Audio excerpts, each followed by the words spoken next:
The late, great Dr. Anthony Fauci has come out of retirement to save us all. Yeehaw.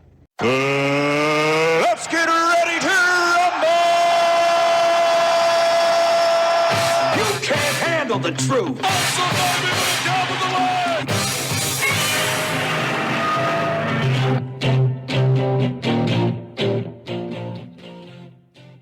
Hi, I'm Pastor Marty, and this is the Afternoon Drive. Thank you so much for watching. Make sure you're subscribed to the channel. Once you are, smack the bell, click the word all to get notification of all of my rants, my ravings, and of course, my absolutely flawless reasonings.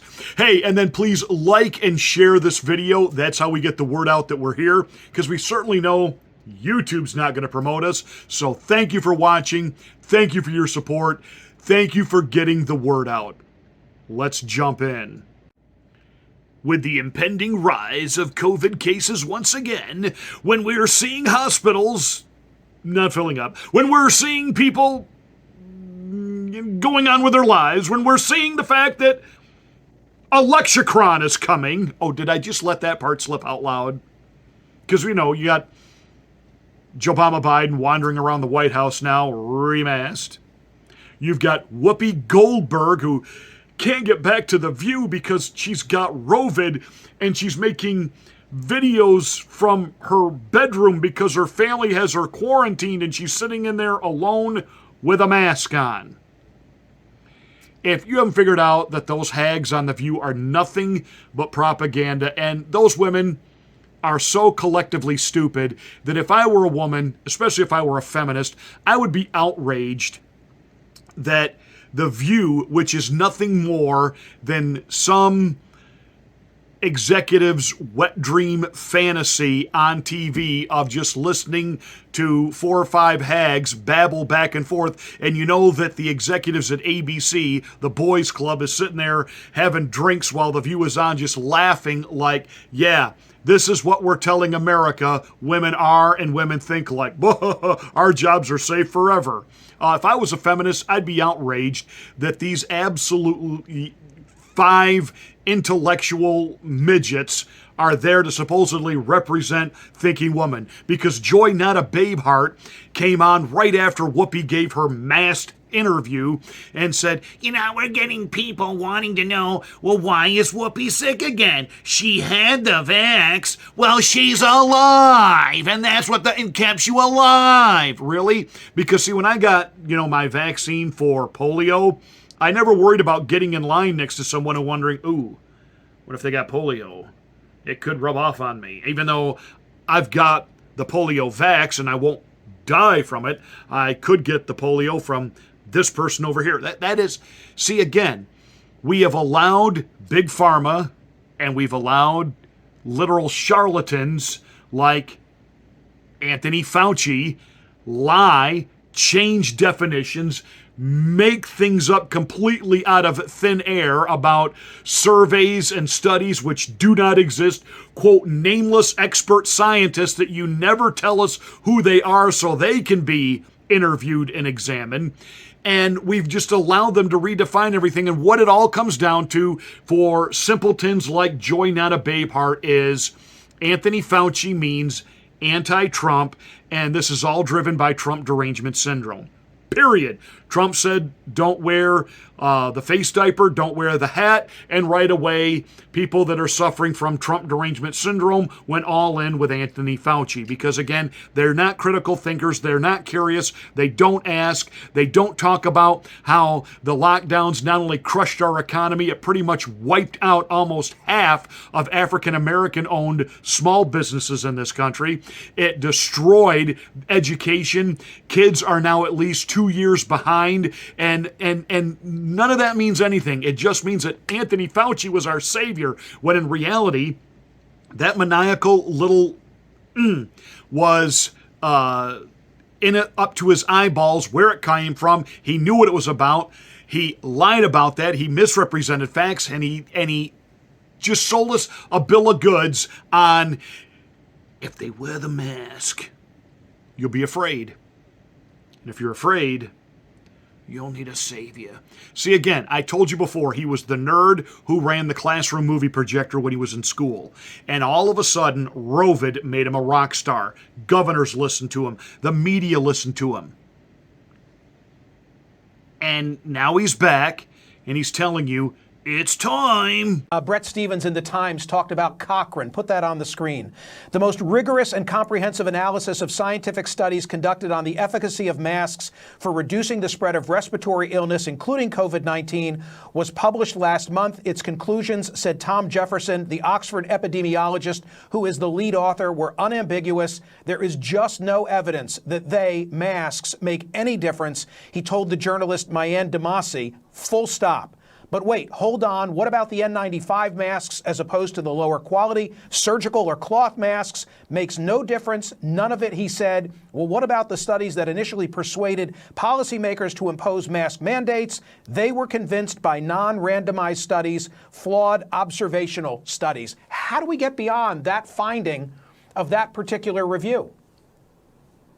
Yeah, but there are other studies, Michael, that show at an individual level for individual. When you're talking about the effect on the epidemic or the pandemic as a whole, the data are less strong. But when you talk about as an individual basis of someone protecting themselves or protecting themselves from spreading it to others, there's no doubt that there are many studies that show that there is an advantage. When you took at the broad population level, like the Cochrane study, the data are less firm with regard to the effect on the overall pandemic. But we're not talking about that. We're talking about an individual's effect on their own safety. That's a bit different than the broad population level. Wow, an actual random act of journalism over at CNN. The so-called quasi-fake conservative host there actually stating studies and stats and like stuff, we would call like evidence. And what does Anthony Fauci say? Now again, two things we'll deal with here. Well, there are other studies. Well, what are they? You didn't cite any of them. You didn't name any of them so that they can be examined. We're just supposed to take your word for it that there's these other studies. And all the other experts, you mean the ones that you've paid. Because that was your job, to dole out money to approve the grants that other scientists and epidemiologists, etc., would come to you for. So the people who are on the Fauci financial gravy train, are those the experts you're talking about there, Tony? But this whole madness of his word salad answer. Now, it's true that masks on for the mass population don't work. But for an individual, they work. Wait, what? I mean, even the look on the CNN host was like, wait, what did you say? Because that just doesn't make any sense. You do know I'm an individual, you're an individual, you're all individuals. If we get together, you know what we are? We're a mass.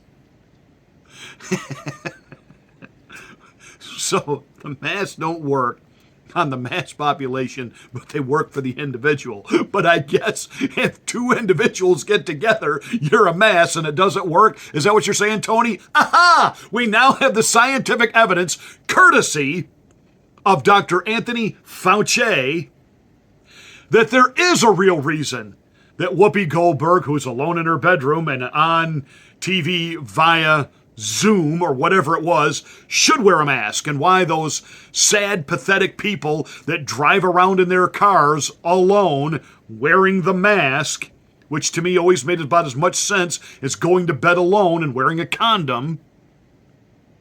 We now have the scientific proof. According to Fauci, the masks work on an individual basis. So the only time the mask works is when you're alone, because when you get together in groups, you're a mass. And Tony even admitted, well, it's true, when it's a group, when it's a mass, it doesn't work. Brett Stevens in the Times talked about Cochrane. Put that on the screen. The most rigorous and comprehensive analysis of scientific studies conducted on the efficacy of masks for reducing the spread of respiratory illness, including COVID-19, was published last month. Its conclusions, said Tom Jefferson, the Oxford epidemiologist who is the lead author, were unambiguous. There is just no evidence that masks, make any difference, he told the journalist Mayan Damasi, full stop. But wait, hold on. What about the N95 masks as opposed to the lower quality surgical or cloth masks? Makes no difference. None of it, he said. Well, what about the studies that initially persuaded policymakers to impose mask mandates? They were convinced by non-randomized studies, flawed observational studies. How do we get beyond that finding of that particular review? Yeah, but there are other studies, Michael, that show at an individual level for individual. When you're talking about the effect on the epidemic or the pandemic as a whole, the data are less strong. But when you talk about as an individual basis of someone protecting themselves or protecting themselves from spreading it to others, there's no doubt that there are many studies that show that there is an advantage. When you took at the broad population level, like the Cochrane study, the data are less firm with regard to the effect on the overall pandemic. But we're not talking about that. We're talking about an individual's effect on their own safety. That's a bit different than the broad population level. What you just said is one of the most insanely idiotic things I have ever heard.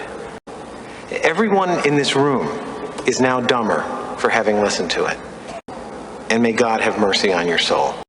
And yet, based on the Tony Fauci word salad, there are libloons who are salivating and saying, see, we got to mask the kids again.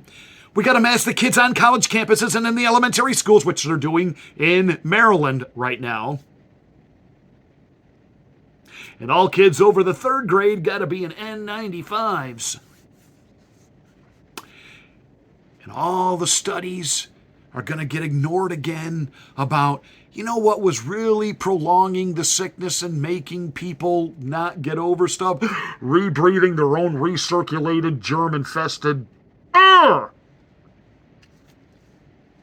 But hey, it's back. Just like the Olympics. Only I am not playing.